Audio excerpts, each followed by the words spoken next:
I committed a murder when I was 13. I actually killed somebody. You think you killed somebody? How old are you?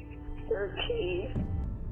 He stabbed Ella 17 times. It was a chilly evening in February of 2007 in the city of Abilene, Texas. While their mother was gone for the night, 13-year-old Paris Bennett stayed alone with his 4-year-old sister Ella. Despite hiring a babysitter to keep an eye on the siblings, Paris eventually persuaded the sitter to take a short break, leaving her and her brother home alone. Around an hour later, Paris sneaked into the bedroom of his younger sister in a stealthy manner. What transpired behind that closed door was unthinkable. Paris took Ella's young life. Mere minutes afterward, Paris frantically dialed 911, spinning a bizarre tale to the operator. Hello? Abilene 911, go ahead. I actually killed somebody. You think you killed somebody? No, I know I did. My sister. Okay, where's your sister now? She's in the bed. Is she breathing? No, I looked. I feel so messed up. She bleeding anywhere? Yeah, she's bleeding all over the bed. Because I stabbed her. He claimed Ella had somehow transformed into a demonic figure with a pumpkin head, and that he had been forced to attack her in self-defense. However, the horrifying reality became crystal clear when detectives reached the bloodstained site soon afterwards. His account to detectives sent chills down their spines and exposed an unexpected purpose, leading to his arrest after the events. Paris and Ella Bennett, seemingly ordinary in most respects, hailed from Abilene, Texas in the early 2000s, raised by their single mother, Charity, who did her utmost to provide for them. Charity was considered to have sole custody of the children, even though they were raised under the same roof and had different dads. Further down to the investigation, it was found that Charity's mother, Kyla, was supposedly being cleared from the verge of a crime of murder plotted against her husband, Charity's father. It was quite a commotion. She never really was proven guilty, and she was cleared of the verge in court, yet by the way, Charity's head still leaves suspicion alone suspended, and still there was not any hard evidence. If there's anything that most defined Charity's mother during her childhood, it was apathy, which made her feel invisible to Charity. I didn't give her all the attention that she wanted. She seemed to want quite a bit.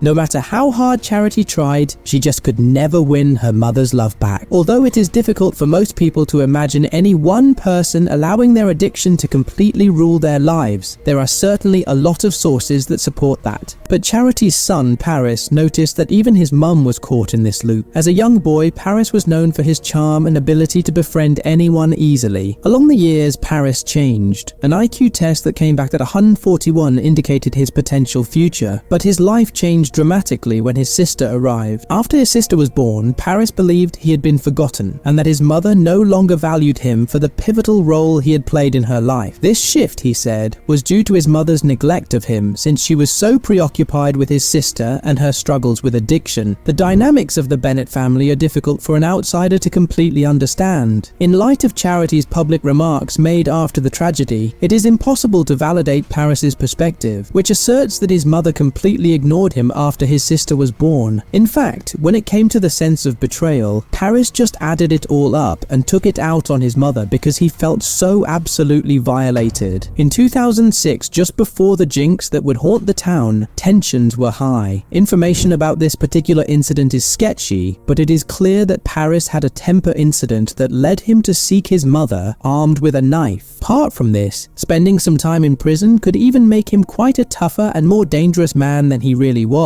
In such a scenario, prison does not help at all. There is still disagreement over when exactly the crime that rocked the Bennett family to their foundation occurred. Charity had hired a babysitter to watch her children while she worked the late shift at Buffalo Wild Wings on the particular night in issue. As usual, the babysitter maintained watch as Paris and Ella played as usual on the evening of the murder. Paris, a 13-year-old, tricked the babysitter into thinking he had his mum's okay to let her go early, about 10 o'clock at night. The babysitter left, thinking the kids were sound asleep, leaving Ella and Paris home alone. It was unfortunate because Paris had evil intentions during their alone time. Later on, his mom Charity found out that Paris had gone online that night and discreetly viewed some alarming pornographic material on their family computer. The films that Paris viewed were incredibly disturbing, depicting acts of violence and cruelty that became increasingly graphic as she watched them. These weren't your average teenage curiosity videos either. Paris saw some disturbing material that she isn't allowed to talk about, but it showed that the youngster was dealing with some serious problems. One thing is for sure, even for adults, this content was too unsettling for a 13-year-old. When detectives deduced Paris's motivation for his sister's murder, it was the most terrifying and tragic realization. Paris, whose twisted mind had just watched hours of gruesome brutality, plotted to exact revenge on his defenseless 4-year-old sister Ella. His sister was sound asleep when he chose to sneak into her room a few minutes later. The details of his acts are too horrible to mention here because of their severe cruelty and Ella's young age. Anyone interested in learning more about the scope of the tragedy can find plenty of information online on the specifics of these crimes. With a sickening degree of deliberateness, Paris approached the unfathomable crime. Their distraught mother, Charity, described her son's actions as careful and meticulous, free of evidence of impatience or hurry. Some think that Paris had a sick desire to make his sister suffer as much as possible because he got a sick thrill out of it. It is believed that this nightmare continued for 30 to 45 minutes. Surprisingly, Paris then contacted the authorities, apologizing icily for the crime but showing no regret for his horrific deeds. The dispatcher desperately tried to save Ella's life by instructing Paris to administer cardiopulmonary resuscitation (CPR) throughout this call. With an audible count of compression rhythms, Paris feigned to comply. On the other hand, he did not try to save anyone's life. Instead, he grimacingly pretended to help by walking around the house and pretending to count to 10. After quickly questioning Paris Bennett, law authorities quickly seized him upon their arrival at the site, having quickly discerned the premeditated nature of his conduct. This was not an accident. Rather, a young person with clear intentions committed a horrifyingly violent act. The first details of the crime were horrifying, but what happened while Paris was in prison made them much more horrific. Time has obscured the precise length of Paris's detention, which might be anywhere from a few weeks to months. During this time, Paris first tried to shift blame away from himself. After his first plot fell apart, Paris decided to reveal his true intentions, which shocked everyone by exposing his level of evil. Instead of showing any regret or guilt, Paris gave off an unsettling vibe of contentment. He grimly confessed that killing his sister was his principal means of inflicting the gravest possible injury on his mother, with the goal of subjecting her to unimaginable mental anguish. Investigators think that Paris's heinous motivation was a sick desire to exact the worst punishment possible on his mother, Charity. The death of her cherished daughter Ella. After seeing his mom's feelings of abandonment and animosity towards Kyla, Paris resolved to exact the same pain on Charity as retribution for her inadequacy in attending to him. Unlike Charity, who had resorted to substance misuse as a means of seeking her mother's love, Paris resorted to the unthinkable by brutally attacking his sister. Charity may have been a bad mother, but young Paris's jealousy of Ella may have been a more significant factor. Upon initially approaching his distraught mother in prison, Paris was hesitant to confess his unpardonable crime. He calmly confessed, "You're right, I did kill her," exuding an unpleasant sense of pride. He confessed that in the hours preceding the murder, he had watched violent videos that had fueled his rage and given him the courage to do the unimaginable to his sister. At first, Paris insisted that punishing Charity and making her feel the same way he felt about his own neglect was his only goal, but the detectives weren't sure this was the complete story. They suspected that Paris may have been motivated by something much more evil and unsettling based on some physical evidence that was retrieved from the crime site. Paris claimed he was vengeful toward his mother at first, but detectives began to assume he had other, more sinister reasons for being so cruel to his younger sister Ella. It is unclear if the cruel, violent videos that Paris watched were intentional or the result of a warped infatuation. However, the authorities were concerned that Ella was acting out some kind of delusional, cruel compulsion that Paris had developed. It is tragic to think that Paris's planned rampage may have started with Ella's murder. Charity claims that her son chillingly told her that he hadn't planned to kill his sister alone. In his deep and misdirected fury, he wanted to kill Charity and take away her 2 children. According to Paris, the sole rationale for his decision to save his mother's life was the significant difficulty he encountered in carrying out the act. It didn't take long for Paris to get a 40-year juvenile prison term after his horrifying confessions. After 20 years, parole could be an option. On the other hand, Charity asserts that her son has demonstrated no contrition or rehabilitation throughout his imprisonment so far, so his initial parole hearing in 2027 is probably going to be refused. Worryingly, in her mind, Paris may be planning other crimes to be committed while inside, and has started dating an accomplice outside of prison. After her son's release, Charity is afraid he will personally come for her, and she lives in constant worry that he may attempt to have her killed. Although Paris may have visions of future attacks, he made no hesitation to terrorize his mother. She claimed that the young man's several attacks on her during her trips to prison have not been investigated. She recalled a scary episode when she and her son were left alone in the visitors section. Charity was smashed up against a cement wall as Paris lost control and threw a table into her. Ironically, her son told Charity, "I take pleasure in watching your pain." This murder incident, apart from being threatened for years by Paris during her time in prison, drove her to write her memoir, How Now Butterfly, a disturbing account of murder, survival, and the disintegration of my family. The author presents through the book a mother's anguish as Charity bears all in fighting the demon Jack has become, and the love she still holds for him. Charity tormented herself with hypothetical scenarios. What tragic events, or more likely the cumulative series of tragic decisions, had led to this state in Paris? Did the downward turning point she questioned really come in 2006, with her oddly brief relapse into addiction after years of hard recovery? Charity had been sober when she found out she was expecting him, but it might have been the brief return to her old ways that permanently changed her unborn son's mental makeup. She had accepted the fact that her son was turning out pretty scary, and that this change was something she could not control, but the best of a single mother's attempts had been put into it. And she said it so simply, so intently. "My son is a psychopath, the son of a bitch. I can't help but love him. I love my first experience with him as much now as the moment I realized that I was intimate with him." It was then that Charity realized that her only hope to keep moving is to carry the same spirit that her daughter held in her along with her, the zest for life that can only be linked with butterflies. The very next day, a friend found a brooch of a butterfly in her backyard. It only convinced her more of Ella's lasting presence. Little did she know that the butterfly was the last gift Ella ever gave to her mom in the form of a painting, and the fluttering insects came to symbolize the unbreakable link she shared with her. Charity had devoted herself to saving others from mental illness, violence, and criminal justice system problems by setting up her non-profit, named Ella, Empathy, Love, Lessons, and Action. She was an organization in herself, in an effort to help, support, and navigate through the storm. Although Charity's family would never be wholly healed from what Paris had perpetuated, a dehumanizing atrocity they went through, theirs is a story that will remain an inspiring testimony of the reality of radical forgiveness, which is capable of manifesting in and through people. Indeed, love can overcome hate, and light can triumph over the shadows at any time. She had kept Ella's soul alive, breathing life into it when all had been darkest, turning not what she was, but what she had unwittingly done into a mission anew. If you liked this documentary, drop a comment, leave a like on this video, and share it with your mates to show the world the row that Ella Bennett is taking on.